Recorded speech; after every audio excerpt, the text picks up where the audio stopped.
The following program is an informational video about the game Dungeons & Dragons. It also incorporates some comedic sketches that were improvised in the moment. Enjoy. Dungeons & Dragons, a game created in 1974 by David Arneson and Gary Gygax. Dungeons & Dragons is primarily a game, but has most recently seen light in the medical field. Dungeons & Dragons has recently been proven to have benefits that go hand in hand with therapy. Being able to increase somebody's confidence, work out their problems in situations that are in a very controlled environment, and has helped many people. In the 1980s, a movement called the Satanic Panic popped up, where a bunch of religious figures and concerned parents saw new things, new trends that the kids were getting into, such as heavy metal, or horror movies, or Dungeons & Dragons. And they believed that all these things had one thing in common. It was Satan trying to grab a hold of all of their children and turn them into Satan worshippers. The parents at the time did not want their children falling into these satanic things and being damned to hell for all eternity. So they tried to wipe it out of their kids' minds. They tried to fight heavy metal. They tried to fight horror movies like The Exorcist, and they tried to fight Dungeons & Dragons. In reality, Dungeons & Dragons is all but a game that is within the imagination of all the players and a shared experience of fun and adventure. On top of demonics, in the 1980s, it was a very unpopular game. It was a game for nerds to play. Blood!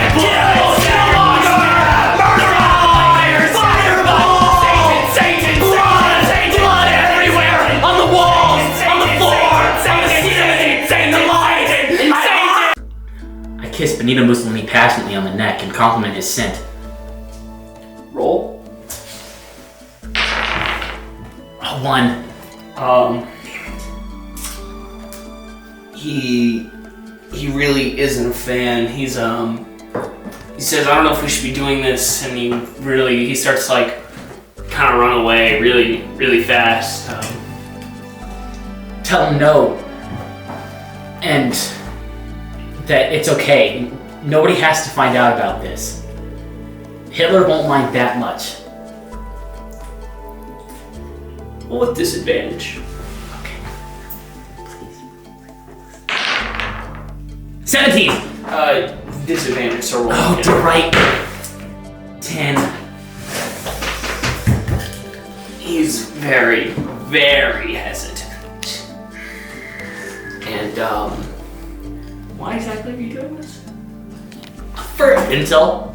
You know, I feel like he'll give up a secret or something that the Axis powers are hiding. Touch his bulge slowly. Although nowadays, Dungeons & Dragons may not be so satanic or propaganda-filled, there are many problems still within the Dungeons & Dragons community. Not as big and violent as the Satanic Panic, but things such as money and time.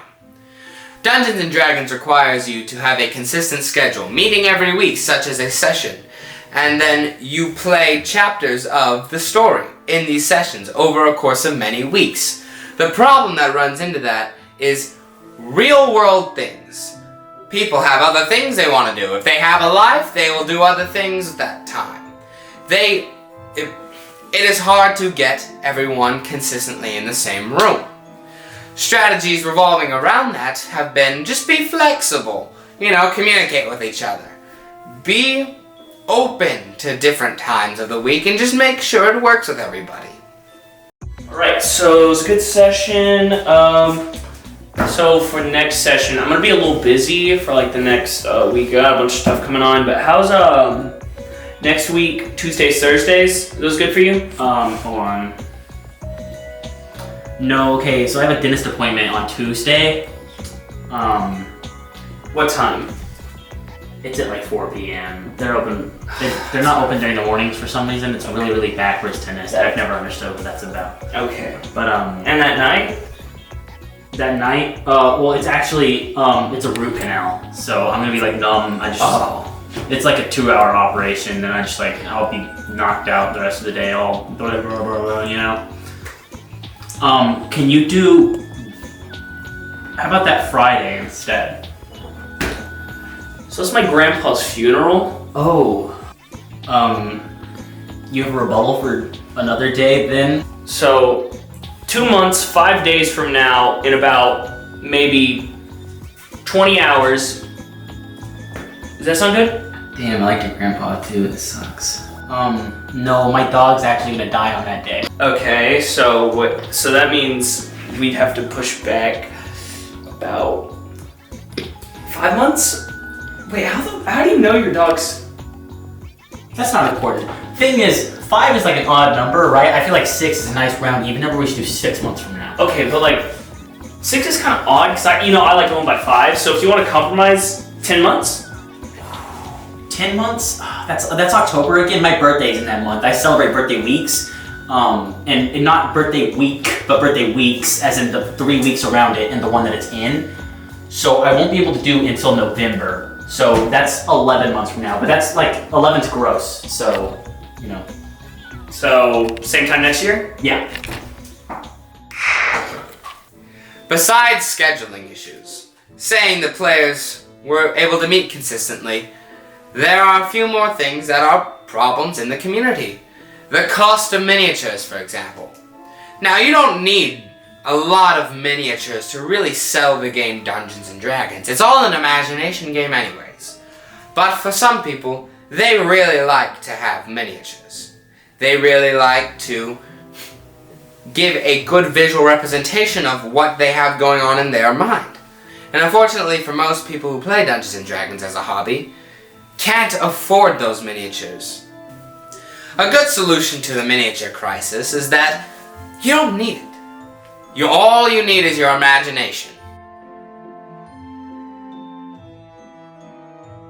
But forgetting all of the problems with D&D, past and present, there is one thing that has made this game really beneficial. And is that aspects of Dungeons & Dragons, such as the role-playing, or the making characters, or the adventures in the imagination, they are all beneficial to a person's mental health the same way therapy would be. In fact, some therapists use legit strategies from D&D. Joel Frank, who is a licensed clinician, has used Dungeons & Dragons as ways of therapy, such as making a character and filling them with problems in your real life. And then you play that character with those problems in a situation, in a story, and then you work through those problems. So, my character's name is Cow Boy Boots, and he actually is missing a leg. My character is Da Chef. Basically, he really wants to be a cook, but he is really terrible at cooking. You know, he's always like, one time he tried to cook mac and cheese and he somehow burned it, and he has forever been banned from the microwave in his household. So his whole mission is to try and, redeem himself from that, because he actually loves the act of cooking and the act of how it all works, but, he really struggles in the fact that that one memory of him burning mac and cheese really, really haunts him for the rest of his day. And he also has severe brain damage and cannot think straight. And I would say that he's mentally deranged. So about his leg, actually, he went to a park and somebody stole his prosthetic. It's like a $90,000 prosthetic, by the way. Like, you only get one, is covered by health insurance, and then, like, from that point on, like, you're just kind of out of luck. You just got the crappy one with the freaking hole in the foot, and it's terrible. Yeah, really, he's really upset about that. Really, really cool. He thinks that one of the other party members might have actually been the one to steal his leg. My guy has a gambling addiction, and it all started when he sold one of his friend's prosthetic legs. And, he has a really, really bad habit. So I had this cool gimmick. So, you know how rolling dice? What if I roll 7? And the red one's gonna be the highest. Damn it! Hold on, let me try again. So what was that about him stealing a leg? Is that like, are you like projecting somehow, dude? That's really... Since he's mentally deranged, they're gonna feel really, really bad. But if he does at least really good, he might get golden buzzer. So Cal, he actually just went through a pretty tough breakup with this girl Whitney. And he's getting over it pretty well, I think. But it wasn't even his fault because fucking the dog. He didn't even mean to leave the door open. Okay, and the dog ran out into the street, and there's a doggy door, so it would have happened whether he left the door open or not.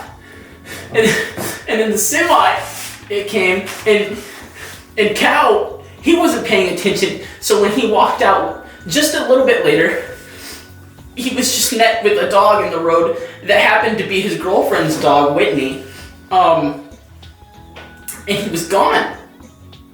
I also, am I allowed to add like a relationship on my character sheet? Because I am a really crazy coincidence. Because there's there's like a significant other that he has, and it's random girl named Whitney. She's pretty chill. She randomly lost her dog, but you know, he had a dog, and she really found that dog pretty cool. So you think that's an issue? Cal is 4 years old. Well, kids, I've hoped you've learned something from this today. And that is Dungeons & Dragons not only will increase your mental health, but it's not lame, it's not nerdy, and best of all, Satan has nothing to do with it.